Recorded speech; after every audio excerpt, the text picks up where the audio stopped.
Good morning and welcome back to Wishwell Farms. Today I will be tackling one of the most important jobs I do on our farm.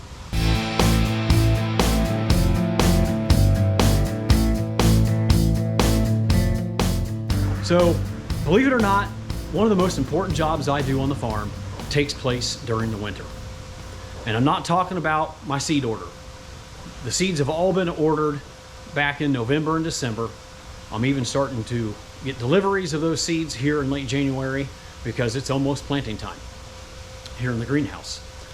But even more important than ordering the right amount of seeds is knowing when to plant those and where they're going to be planted in the fields, and planting the right amounts. If I didn't have all of those things dialed in, the growing season would be a complete disaster. It's not as easy as just opening up a box of seeds, planting some, and then when they're ready, taking them out in the field and planting them. I have to have this dialed in very precisely. The planting dates are important, the amount of seeds I'm going to be seeding, and some of these plants have multiple plantings, so knowing when to plant planting number 1, number 2, number 3, and sometimes even number 4. And then planting the right amounts and knowing where they're going to be planted in the field. So each winter I sit down at my desk during January and I figure all this out. I have spreadsheets that I have kind of dialed in over the last 25 years, and I pretty much know exactly when I need to seed things, how many times I need to seed them, and where they're going to go in the field. Now I do rotate things around in the field every year a little bit, so that spreadsheet changes quite a bit because I don't want to put the same crops right back where they were the previous year. And if possible, I like to rotate out of that location for 4 years. But the vegetable crops that are on raised beds with plastic mulch and drip tape, sometimes that's hard to move them out of an area where they have been in prior years. So if I don't get this right, I will not have enough vegetables to harvest for our farmers markets, or I'll have too much. And you lose money both ways. If I have too much, it's either going to go to waste, or I have to harvest it and maybe take it to the food bank for a deeply discounted price, basically just to cover input costs.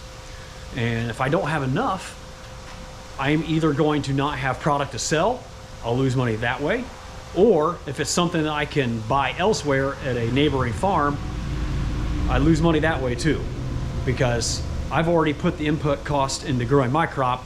Now I have to also go buy a crop that someone else grew, and there's a lot less margin there once I've sold it. So you're losing money multiple ways when you don't have enough product and have to buy and resell someone else's.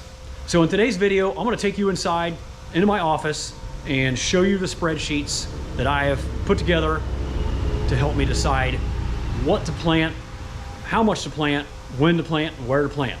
All these decisions have to be made during the winter time. But before we do that, I'm in my starter house and it is a disastrous mess.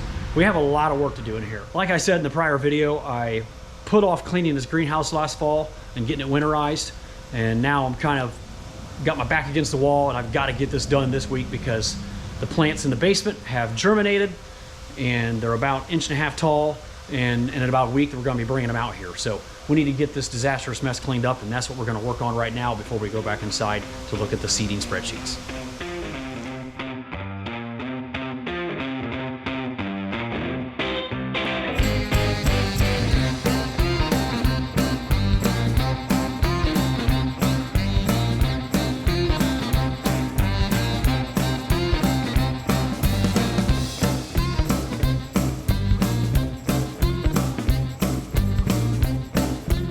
All right, making a little bit of progress. Things are looking a little bit better. Just gotta get this all swept up. And a lot of these items will be brought back into place once I get this area cleaned back up.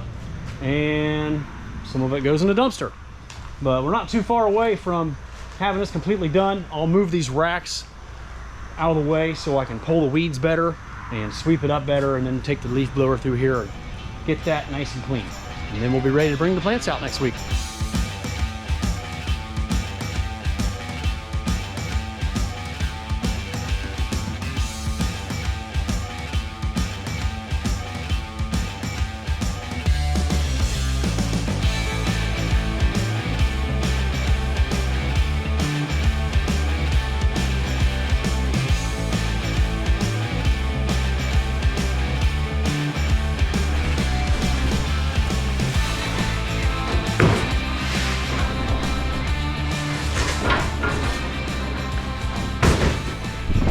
Boy, it sure is nice to see the sunshine for a change and some blue sky.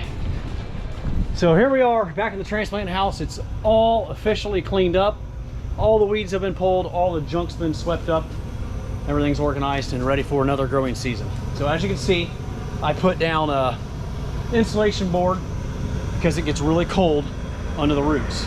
And I don't have any kind of ground heat or floor heat, radiant heat in this greenhouse. So I found that if I put the insulation board down, it helps keep those roots just a little bit warmer. Otherwise, they'll dip down into the 50s every night, and that is not good for tomatoes. So I got 42 trays here for Geronimo, 14 for Torero, 14 for the new one called Ondero. Normally that's Ferrante, but I'm trying Ondero this year. And then we got 36 flats for grape tomatoes. I already tested out the heater. It's good to go. All the fans work. So we're getting real close to moving tomatoes out here. But first we got to get all the 4-inch cubes brought in here, put in the flats, and get them watered down.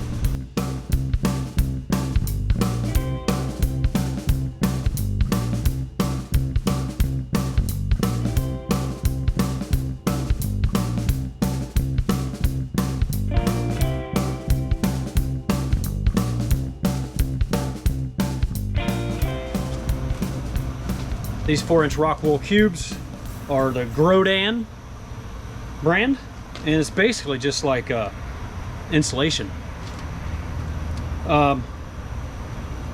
They come in strips of 12, and I usually break them in half and put 6s out, and then I break the other 12s into chunks of 4.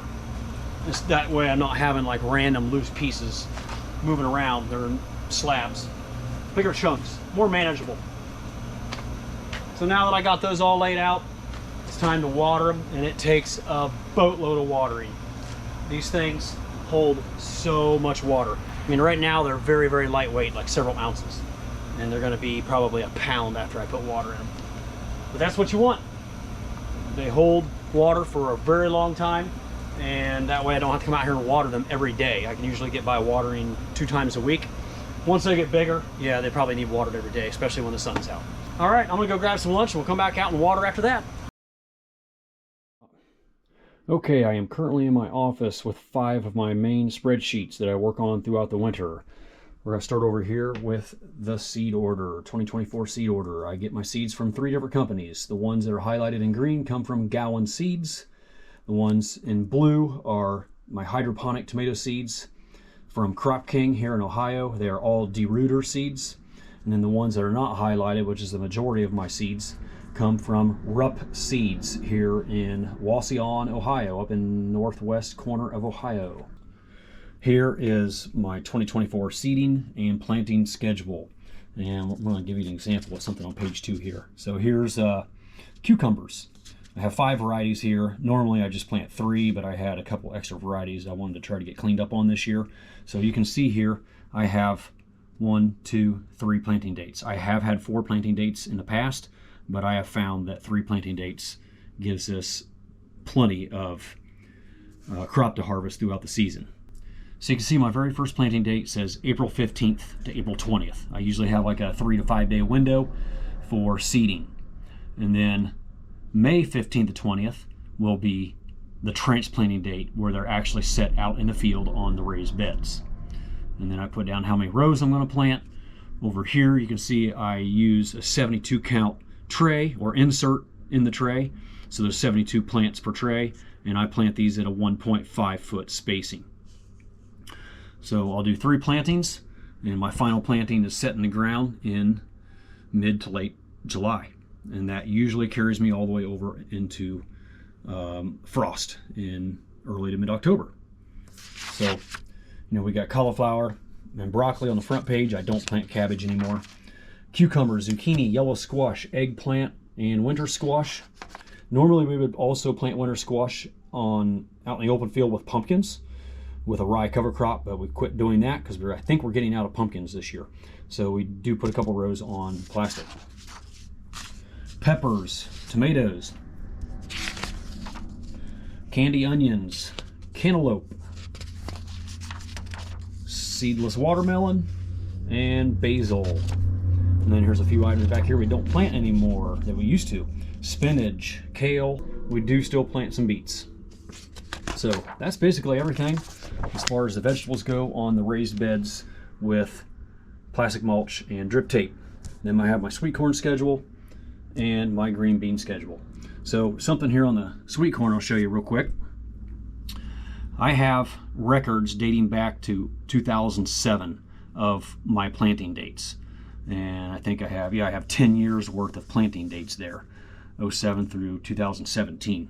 I quit putting them on the spreadsheet because I ran out of room, but I do have records of every planting date back to 2007 on the sweet corn and the green beans. So you can see I start off with my early planting date of April 10 to 20. That's a pretty big window because you just don't know what kind of weather you're going to have. It could be snowy and wet on April 10th, or it could be hot and sunny and dry. I've planted as early as March 31st before. It doesn't normally pay off for us. I just like to wait till mid-April when we have normally drier, warmer soils. So down here I have all my varieties of sweet corn that I plant, the days of maturity, and how many M's, which is 1 M stands for 1,000 seeds. So of the bulk variety, I have 75,000 seeds. And I got a couple pages here, and then back here I'll write down the date, the acres I'm planting, the amount of seed it took, and the name of the variety, and then I'll put a little description here of what field it is and how many rows that I planted. And the same goes for the green beans. This is the planting guide. So these lines represent 1 row in our vegetable field. And these rows are about 450 feet long, and then I have a drive trail through the center. So everything that's shaded green is degradable plastic. And as you can see, the majority of our field is degradable plastic, so that will not have to be lifted and disposed of at the end of the season, which is great. And it decomposes entirely. It's amazing stuff. This section was just open section last year. I had sweet corn there. And then some items that I don't put on degradable plastic would be lettuce, onions, and beets, peppers, and eggplant, and tomatoes. Those are long season crops, so I want that plastic to stick around the entire season, so I always use regular plastic for those. And I also do it on the final planting of zucchini and cucumbers because that plastic can start breaking down because of how late that planting goes in the ground. It's usually mid to late July before they're planted, and I don't want the plastic to be decomposing when I put those in the ground. So having this planned out ahead of time is critical to making sure I have the right amount of crops seeded and ready for transplanting. And also knowing where to rotate my crops throughout this field so they're not put in the exact same spot as they were the year prior. So these spreadsheets are an invaluable resource when it comes to running a smooth vegetable farming operation. And like I mentioned earlier, I have 25 years of experience putting these together, and it doesn't take much to tweak them every year. Yes, I learn a little something new every year, and every year is a little different.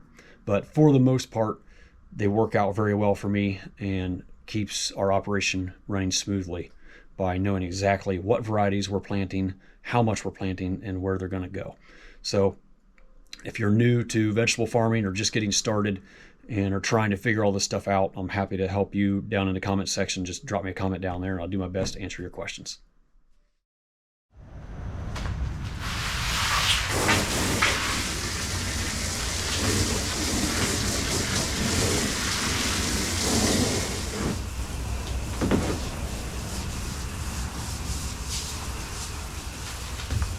All right, time to get some water on these cubes. So we're just going to give them straight well water. It's not going to be pH corrected or any fertilizer in it, just straight well water. It's about a 7.7 pH and an EC of about 0.77.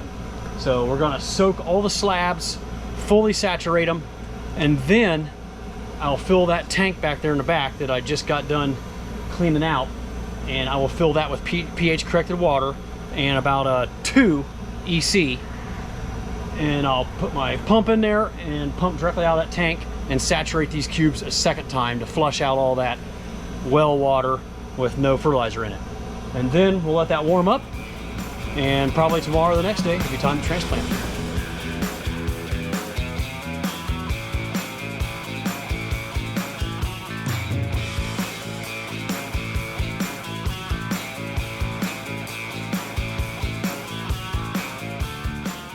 Well, I think this is where we're going to end today's video. I'll bring you back here in a few days for transplanting day.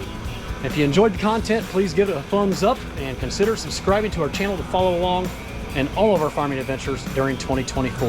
Thank you so much for watching. I really appreciate it, and we'll see you again real soon down on the farm.